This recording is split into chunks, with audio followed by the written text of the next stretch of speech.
Selamat pagi anak-anak. Pagi, Ibu. Bagaimana kabarnya hari ini anak-anak? Baik. Alhamdulillah. Jadi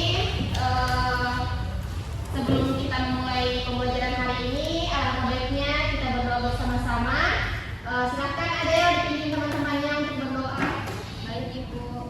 Teman-teman, sebelum kita belajar, marilah kita berdoa menurut agama dan keyakinan kita masing-masing. Berdoa dimulai. Berdoa selesai. Terima kasih Adel.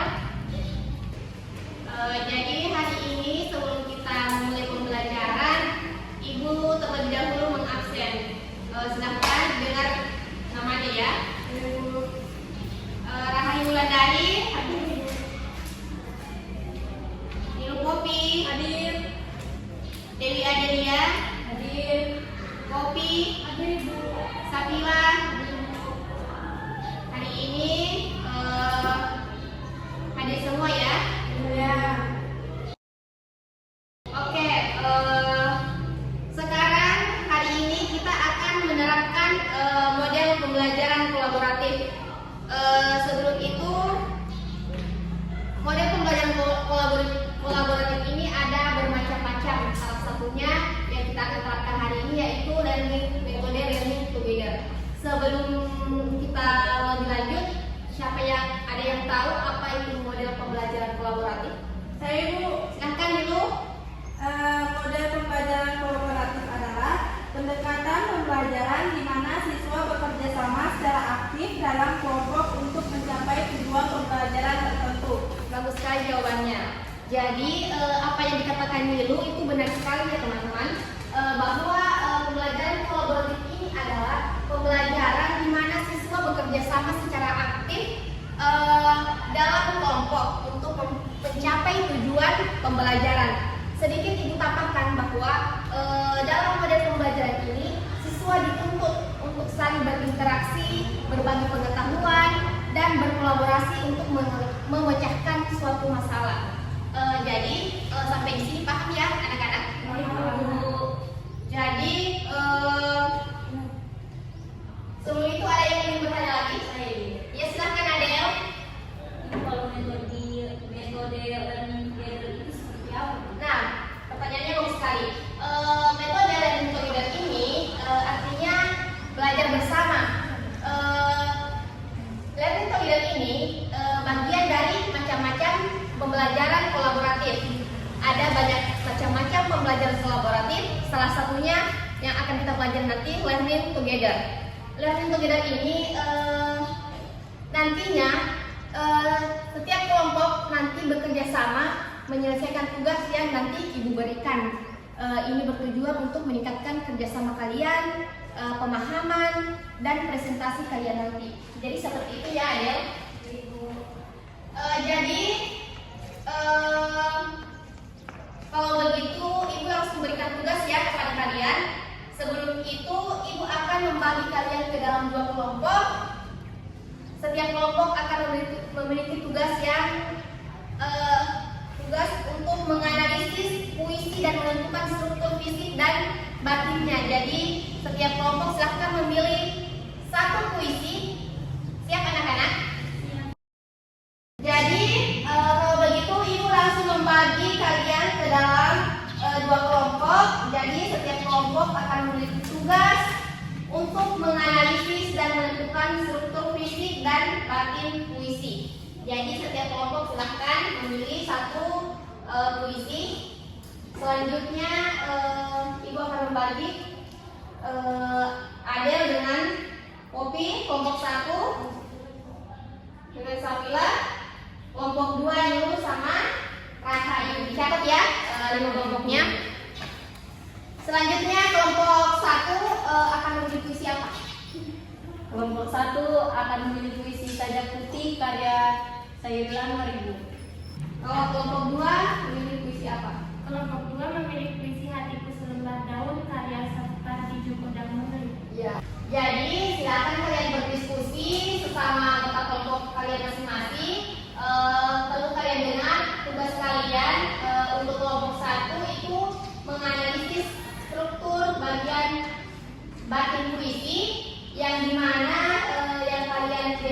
itu bagian tema, nada, rasa, dan amanat. Selanjutnya kalau kelompok 2, kalian hanya menganalisis bagian struktur fisik puisi, di mana yang kalian analisis itu bagian diksi, imaji, gaya bahasa, tipografi, kata konkret, dan rima. Jadi sampai di sini paham ya anak-anak? Paham, Bu. Sebelum kalian menjawab, silahkan kalian jika ada yang masih kurang dipahami silahkan ditanyakan. Ibu nanti ini dipresentasikan. Iya betul. Nanti setiap anggota kelompok harus mempersiapkan presentasi singkat tentang puisi yang kalian analisis. Jadi dalam presentasi tersebut kalian harus menjelaskan struktur fisik atau batin puisi yang kalian analisis. Jadi seperti itu ya Adel. Oke Ibu. Jadi silakan kalian berdiskusi. Ibu berikan waktu selama 20 menit. Baik Ibu. Puisi Hatiku Selembar Daun karya Sapardi Djoko Damono. Hatiku selembar daun melayang jatuh di rumput. Nanti dulu, biarkan aku sejenak terbaring di sini. Ada yang masih ingin kupandang. Sajak Putih karya Hairil Anwar. Bersandar pada tari warna pelangi, al depanku bertudung sutra senja.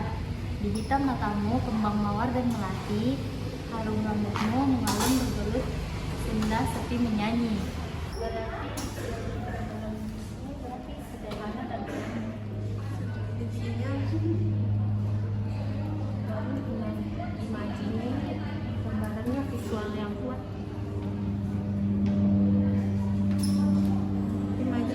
Imajinya gambaran visual yang kuat.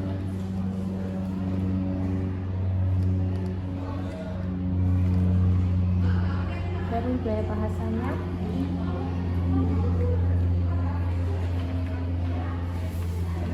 sederhana dan lugas.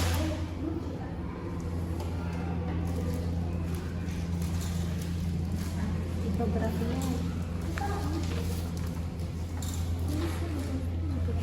kata-katanya konkret.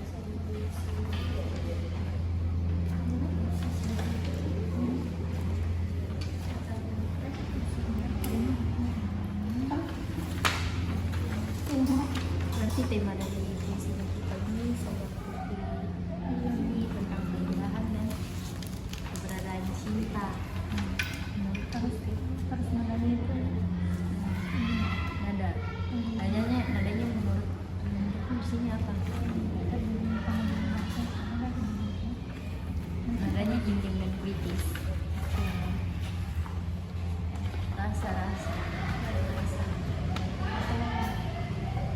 Rasanya meliputi perasaan cinta yang mendalam, yang kesedihan dan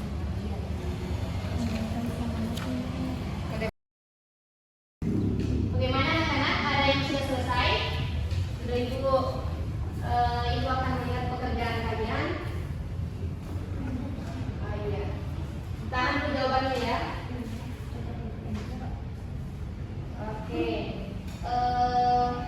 Jadi kalau sudah selesai, silahkan perwakilan dari kelompok 1 dan kelompok 2 silahkan maju ke depan untuk mempresentasikan hasil analisis struktur fisik dan batin puisi yang kalian analisis. Jadi silahkan perwakilan kelompok 1 dan kelompok 2 maju ke depan. Kelompok 2 bisa maju ke depan. Oke. Jadi kelompok 1 terlebih dahulu untuk membacakan hasil analisis struktur batin puisi apa yang kalian tulis? Sajak Putih karya Hairil Anwar. Jadi persilahkan. Teman-teman yang lain silahkan disimak teman-teman ini. Hasil analisis struktur batin puisi Sajak Putih karya Hairil Anwar. Struktur batin adalah semua unsur yang membangun puisi yang tidak nampak langsung dalam penulisan kata-katanya. Struktur batin terdiri dari tema, nada, rasa atau perasaan, dan amanat. Yang pertama itu ada tema. Tema puisi Sajak Putih adalah tentang keindahan dan keberadaan cinta yang kuat meskipun dihadapkan pada kematian.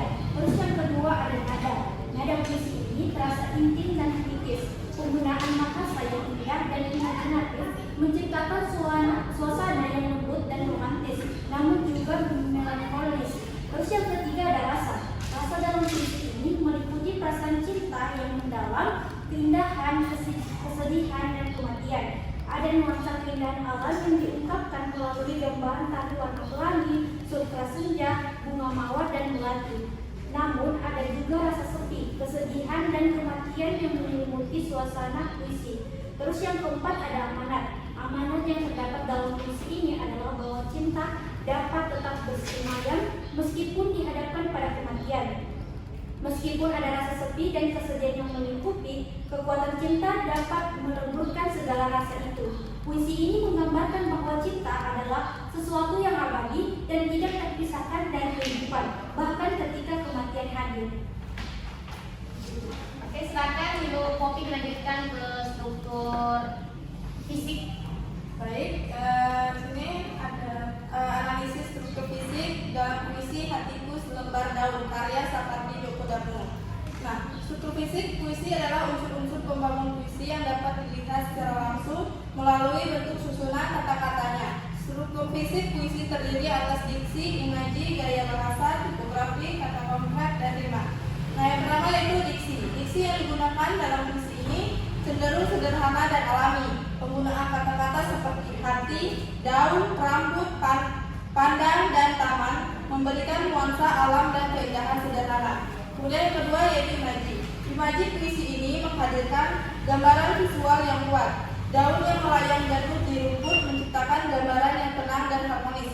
Puisi ini juga menciptakan imaji tentang keinginan untuk melihat dan menghargai hal-hal yang sering terlewatkan dalam kehidupan sehari-hari. Ketiga yaitu gaya bahasa. Gaya bahasa puisi ini menggunakan gaya bahasa yang sederhana dan lugas. Tidak ada penggunaan perumpamaan atau metafora yang rumit. Gaya bahasanya lebih fokus pada pengungkapan perasaan dan pengamatan yang jujur. Keempat, tipografi. Tidak ada tipografi khusus yang digunakan dalam puisi ini. Puisi ini ditulis dalam bentuk paragraf dengan garis-garis yang rata kiri. Kelima, kata konkret. Puisi ini menggunakan kata-kata konkret yang terkait dengan alam dan kehidupan sehari-hari, seperti daun, rumput, dan taman. Kata-kata konkret ini membantu menciptakan gambaran nyata dalam pikiran pembaca. Kemudian yang terakhir yaitu rima. Puisi ini tidak mengikuti pola rima yang konsisten. Puisi ini lebih fokus pada ekspresi dan pengungkapan perasaan daripada unsur-unsur formal seperti rima. Sudah Ibu. Baik, berikan tepuk silakan Poppy dengan Nilu boleh duduk kembali ke tempatnya. Ibu akan sedikit mereview. Terima kasih kepada kalian yang sudah berpartisipasi bekerja sama untuk menyelesaikan tugas yang Ibu berikan. Jadi sedikit Ibu mengulas kembali apa yang kita pelajari hari ini. Jadi seperti inilah model pembelajaran kolaboratif yang kita terapkan hari ini, khususnya pada metode learning together, di mana kalian tadi sudah bekerja sama secara tim, berdiskusi untuk menganalisis dan menentukan struktur fisik dan batin puisi. Itu sudah sangat luar biasa untuk kalian. Jadi Ibu pikir itu dulu pelajaran yang diberikan hari ini. Berhubung waktu pelajaran kita tidak lama lagi berakhir, jadi Ibu tekankan lagi kepada kalian kalau di rumah banyak-banyak berlatih, mengulas kembali apa yang sudah didapatkan di sekolah. Jadi itu harapan Ibu kepada kalian semua. Jadi sebelum kita akhiri pembelajaran kita hari ini, kita berdoa bersama-sama. Mungkin di sini ada yang bisa memimpin teman-temannya untuk berdoa. Silakan Poppy. Teman-teman, marilah kita berdoa menurut agama dan keyakinan kita masing-masing. Berdoa dimulai. Berdoa selesai. Terima kasih Poppy. Jadi saya pikir Ibu pikir pelajaran kita hari ini cukup. Jadi sebelum Ibu tutup pertemuan kita hari ini, Ibu mohon maaf jika dalam pembelajaran banyak kata-kata yang kurang mengenakan. Jadi Ibu tutup. dengan ucapan wassalamualaikum warahmatullahi wabarakatuh. Waalaikumsalam warahmatullahi wabarakatuh. Terima kasih anak-anak. Terima kasih, Bu.